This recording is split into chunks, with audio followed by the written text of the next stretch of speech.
రాధ విషయంలో దుర్గా అయితే ఇంకా ప్రియాని నీకు ఎన్నిసార్లు చెప్పినా నీకు అర్థం కావట్లేదా, ప్రియాని తీసుకెళ్ళిపో అని చెప్పన అని అంటే ఇంక దుర్గా అయితే నువ్వు తీసుకెళ్ళిపో అని చెప్పని అంటానే నేను తీసుకెళ్ళడానికి అక్కడ ఉండేది వస్తువు కాదు నా ఆరాధ్య దేవత అన్నట్టుగా ఇంకా దుర్గా అయితే అంటాడు.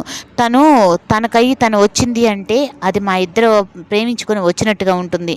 అదే నేను తీసుకెళ్ళాను అనుకో కిడ్నాప్ అయినట్టు ఉంటుంది. అప్పుడు నేను రాధ మనసులో చోటు సంపాదించుకోలేను. కానీ రాధని బెదిరించు ఎలా చేసైనా సరే రాధని నేను దక్కించుకుంటాను అని చెప్పనని అంటాడు.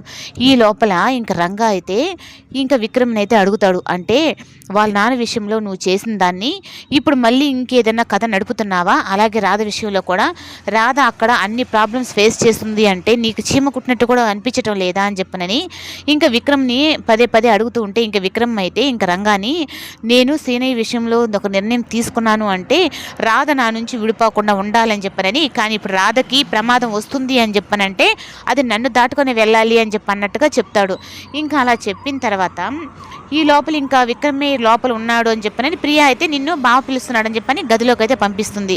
ఇంకా అక్కడికి వెళ్ళిన తర్వాత ఏంటి విక్రమ్ సార్ మీరు రమ్మన్నారంట అని చెప్పి అనేటప్పటికీ ఇంకా వెనక్కి తిరిగి చూసేసరికి ఇంకా అక్కడ దుర్గా నువ్వు నేను చెప్పినట్టుగానే వినలేదు అంటే నీ విక్రమ్ని నీకు దూరం చేసేస్తాను, లేదంటే నిన్నేని చంపి నేను చచ్చిపోతాను అన్నట్టుగా ఇంకా రాధనైతే బెదిరిస్తూ ఉంటాడు.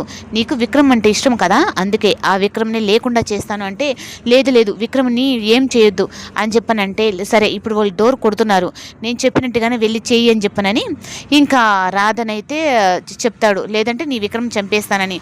ఇంకా డోర్ తీసిన తర్వాత ఎవరు ఏంది మాటలు ఏంది వినపడుతున్నాయని చెప్పని ఈ లోపల ఇంకా ప్రియా అయితే అందరినీ పోగేసి ఇంకా గది దగ్గరికి అయితే తీసుకొని వస్తుంది. ఇంకా ఏదో గొచ్చినాయి కదా అని చెప్పనని ఇంకా కట్టను వెనుకున్న దుర్గానైతే ఇంకా అందరి ముందు బయట పెడుతుంది.